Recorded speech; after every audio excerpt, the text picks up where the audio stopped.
E eu quero que vocês tomem atenção ao seguinte. Como vocês viram, o nosso irmão Alberto chamou a atenção para aquela parte final do versículo 4 que diz... olha, eu leio o versículo 4 todo. Nem se deem a fábulas ou genealogias intermináveis que mais produzem questões do que edificação de Deus. Ele disse no original, a palavra economia é traduzida muitas vezes corretamente, que é a economia de Deus, dispensação de Deus. Edificação ou dispensação de Deus que consiste na fé, assim o faço. E eu quero que vocês vejam bem o contexto, que consiste na edificação da fé. Ou melhor, que consiste na fé e que é edificação. Porque a verdadeira edificação é aqui que assenta. O irmão Alberto citou a chamada versão brasileira. E eu vou-vos citar a versão do Novo Testamento em linguagem 2, a NTLH, que diz assim: diga a essa gente que deixe de lado as lendas e as longas listas de nomes de antepassados, pois essas coisas só produzem discussões. Elas não têm nada a ver com o plano de Deus. E cá está, a dispensação de Deus é o plano de Deus. E o Alberto referiu-se ao plano, lembram-se? Que é conhecido somente por meio da fé. A Bíblia para Todos, na edição comum,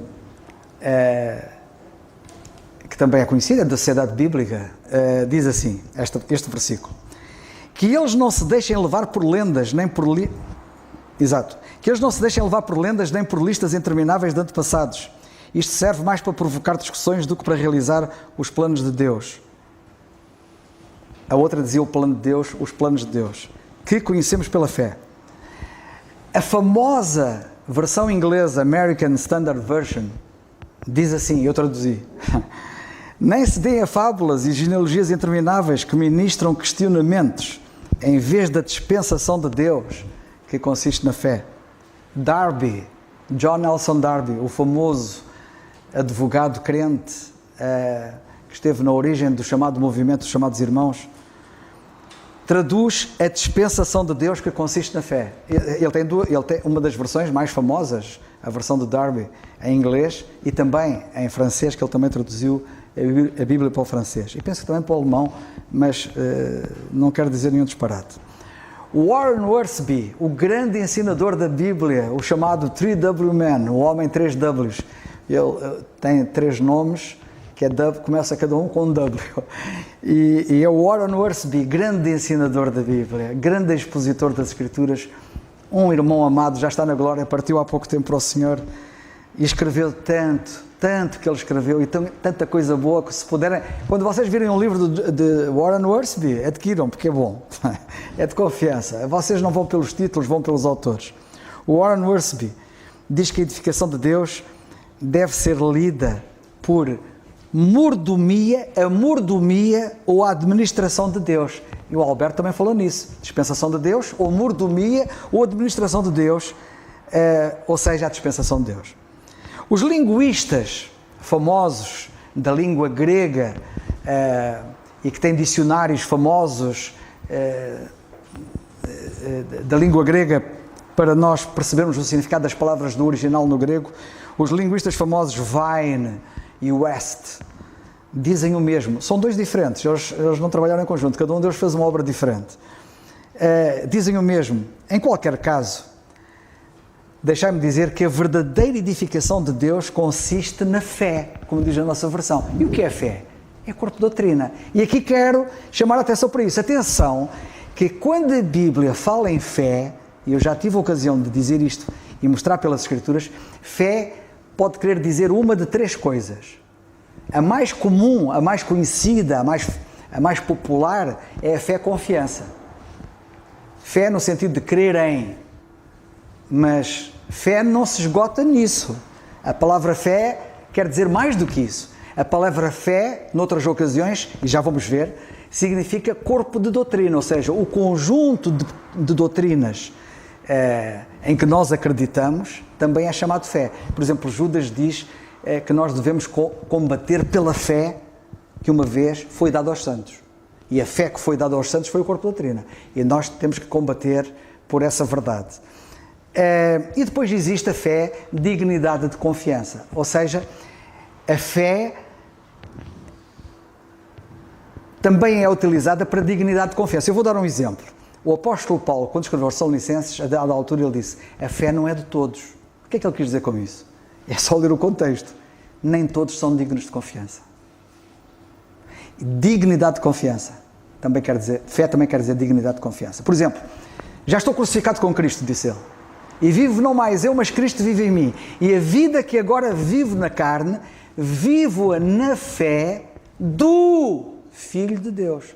Viver na fé do Filho não é viver na fé no Filho, não é fé no Filho, é fé do Filho. E fé do Filho é sabermos que Ele é digno de confiança. Isto é muito importante. Bem, mas adiante. Fé é corpo de doutrina, aquilo que se crê. Gálatas 3, 23, 25, rapidamente. Mas antes que a fé viesse, e quando Paulo diz antes que a fé viesse, ele fala da fé como alguma coisa que havia de vir.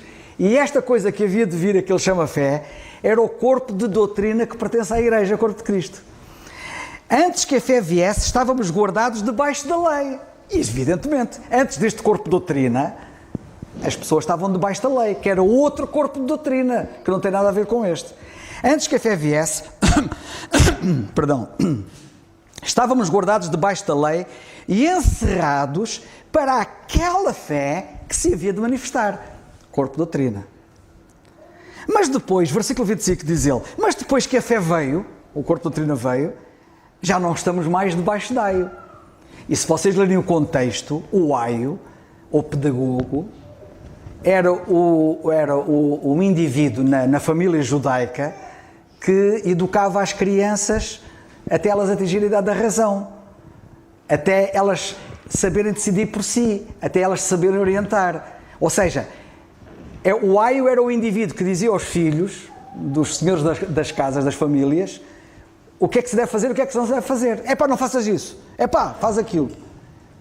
Ora, e este aio, é só lerem a carta aos Gálatas com atenção, era a lei. Era o que a lei fazia. A lei dizia, faz isto, não fazes aquilo. Faz isto, não fazes aquilo. Significa que as pessoas debaixo da lei eram meninos. E enquanto que Paulo, agora no corpo de doutrina para a Igreja do Corpo de Cristo, diz que nós somos filhos adultos. Um filho adulto já não precisa de lei. Um filho adulto já não precisa que alguém lhe diga, faz isto, não fazes aquilo. Por isso é que nós não estamos debaixo da lei. Adiante. Na primeira carta a Timóteo, no capítulo 3, e portanto mais à frente, lemos assim, da mesma sorte, ele está a falar dos bispos e está a falar dos diáconos. E quando ele chega aos diáconos, no versículo 8, ele diz assim, da mesma sorte os diáconos sejam honestos, não de língua dobre, não dados a muito vinho, não cobiçosos de torpe ganância, guardando o mistério da fé.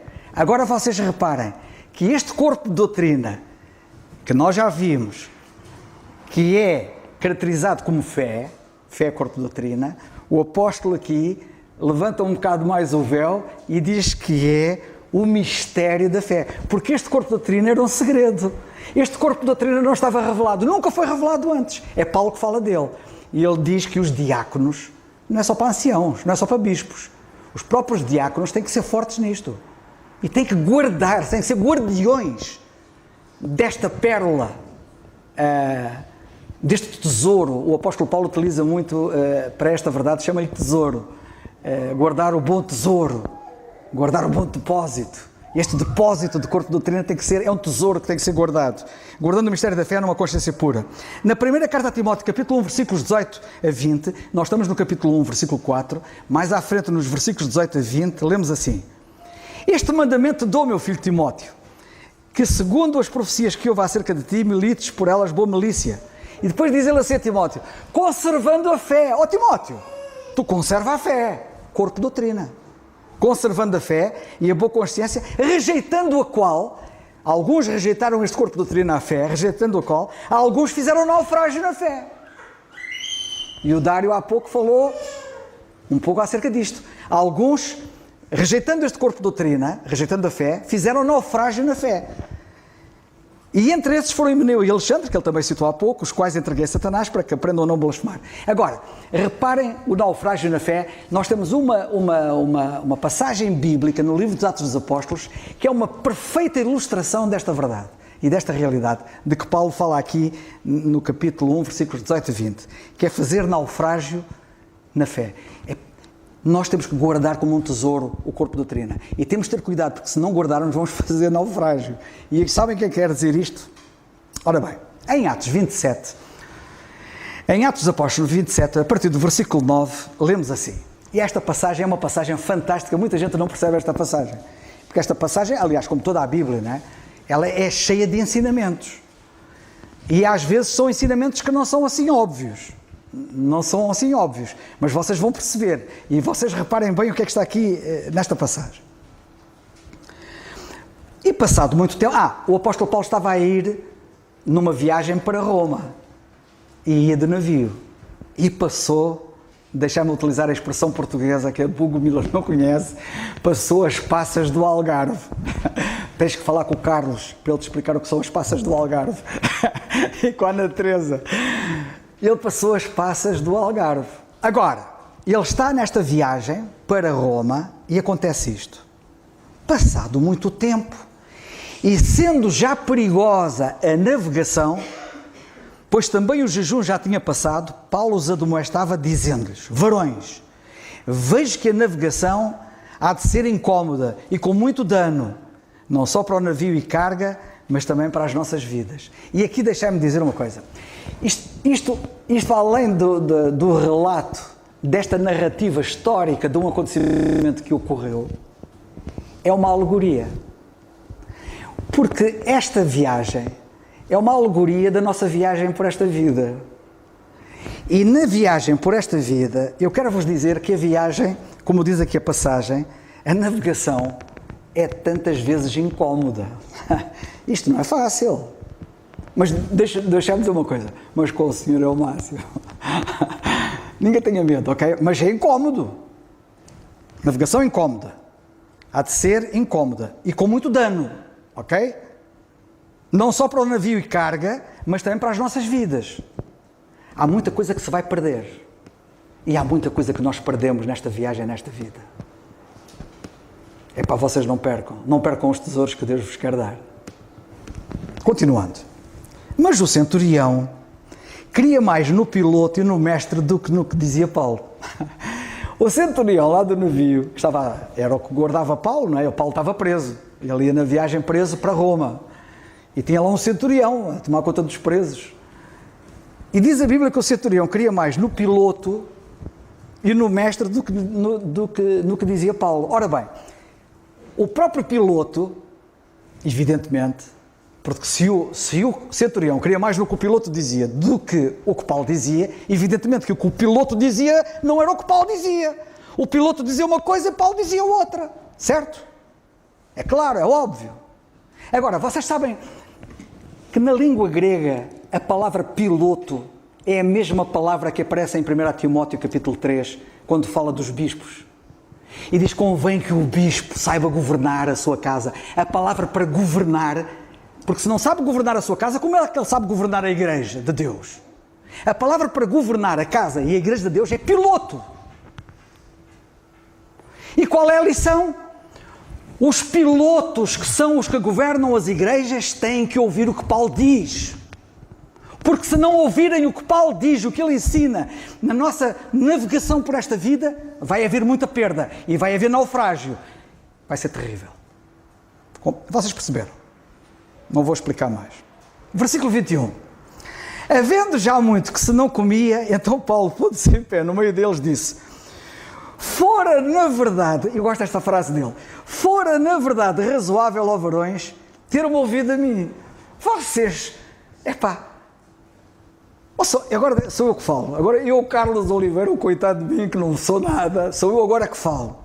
Vocês não acham que é razoável a gente dar ouvidos ao que Paulo diz nas suas epístolas? Não será razoável? É que também não foi... É que ele disse, não era razoável que vocês ouvissem aquilo que eu estava a dizer. E não partir de Creta, e assim evitariam este incómodo e esta perdição. Muito do incómodo e perdição e perdas que se tem é por não darmos ouvidos ao que Paulo diz. Mas agora, versículo 22, vos admoesto é que tenhais bom ânimo, porque não se perderá a vida de nenhum de vós, mas somente o navio. E o Dário há pouco estava a dizer, eles perderam a salvação? Não, não perderam a salvação. Uma alma salva jamais se perde. Nenhuma vida se perdeu. Mas leiam a descrição deste episódio. O navio partiu-se todo, a carga perdeu-se toda, e uns em tábua, uns a nado, outros em tábuas, todos chegaram vivos à terra. E este quadro de naufrágio é que está a igreja do século XXI. Uma igreja naufragada, uma igreja em que as pessoas estão desorientadas porque não deram ouvidos ao que deviam dar ouvido, tiveram um naufrágio, está tudo naufragado e é só destroços, destroços, destroços. E as pessoas estão agarradas a pedaços de destroços. E é assim que anda esta igreja no nosso tempo. Mas dou graças a Deus, porque nenhuma vida se perdeu. E isto é significativo. 1 Timóteo 6, 20 e 21, o apóstolo diz assim, na nossa epístola, capítulo 6, lá mais à frente, ó Timóteo, guarda o depósito, lembra-se de dizer que era o tesouro? Guarda o depósito que te foi confiado, que é o corpo de doutrina, a fé, tendo horror aos clamores vãos e profanos e às oposições da falsamente chamada ciência. Deixem-me fazer aqui um pequeno parênteses. Este versículo tem sido muitas vezes usado, e bem, não é mal usado, para dizer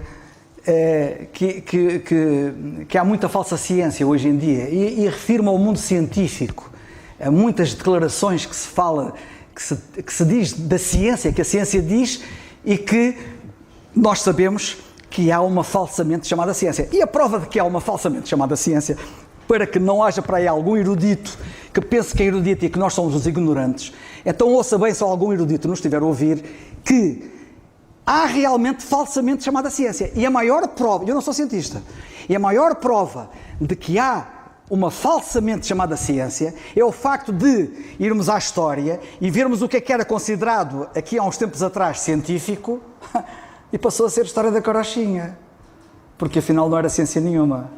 É só fazer isso, é só fazer este exercício, não é preciso ser cientista. Mas este versículo não é disso que está a falar.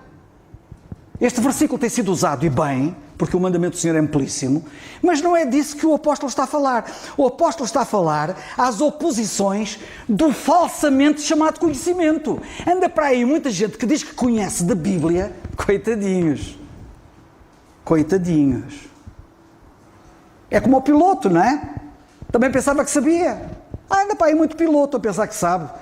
E não ouve aquilo que Paulo diz. E depois é o desastre que a gente sabe. A qual falsa ciência, falso conhecimento, professando alguns, porque a ciência quer dizer conhecimento. A qual ciência, falsamente chamada ciência, professando alguns, ou abraçando alguns, se desviaram da fé, do corpo de doutrina.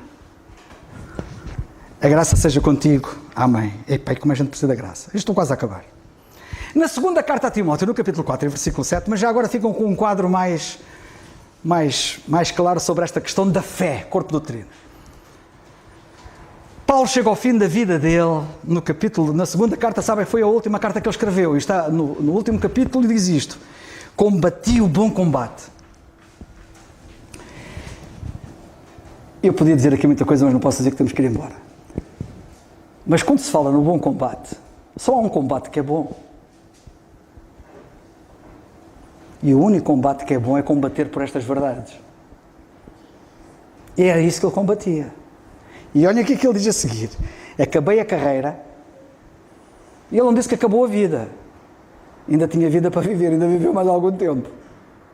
Mas acabou a carreira. E alguns vão acabar a vida sem ter acabado a carreira. Isto significa andar mesmo ali sintonizado com Deus. Guardei a fé. Ele não disse a Timóteo para guardar a fé, o corpo de doutrina. Ele disse, eu guardei. Combati, mas atenção, mas para guardar a fé, tive que combater. Isto não se consegue. Epá, é quase como... Estou agora a pensar, é uma pobre ilustração, mas estou a pensar na guerra da Ucrânia. Os homens, para guardar aquilo que já têm que combater, não tem outra hipótese. Nós estamos a ser flagelados. Temos que combater para guardar o que temos, para que não sejamos expoliados dos bens. Tito 2:2. Sabe o que é que Paulo diz aos velhos na igreja? Eu já começo a ser um dos velhos. Isto é mais para mim. O José ainda é novo. É mais novo. É novo. Sabe o que é que a Bíblia diz aqui? Os velhos que sejam sóbrios, graves. Isto é para os irmãos de idade, é? Prudentes, sãos na fé. No corpo de doutrina tem que ser sãos. Não pode haver doença aqui. Os velhos geralmente têm doenças, dói-me aqui, dói-me ali, e tenho esta doença e tenho mais aquela, é só doenças. Aquilo parece um cardápio de doenças. Tudo bem, doentes em muita coisa, mas na fé, sãos na fé, ok? Velhos, com muita doença, mas sãos na fé, no amor e na paciência. Colossenses 2:6 e 7 e termino.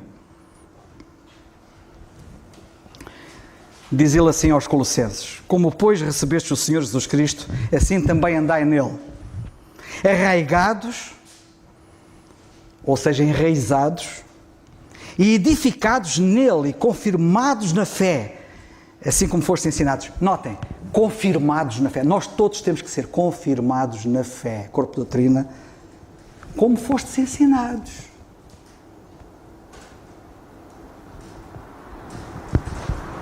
E o ensino está aqui. O ensino está aqui. Crescendo. Crescendo. Como é que a nossa passagem diz? A nossa passagem, na nossa versão, diz assim: nem se deem a fábulas ou genealogias intermináveis, que mais produzem questões do que edificação de Deus ou dispensação de Deus, corpo de doutrina, que consiste na fé, corpo de doutrina. Assim o faço agora. É assim que somos edificados. Que Deus nos ajude. Estamos no bom combate.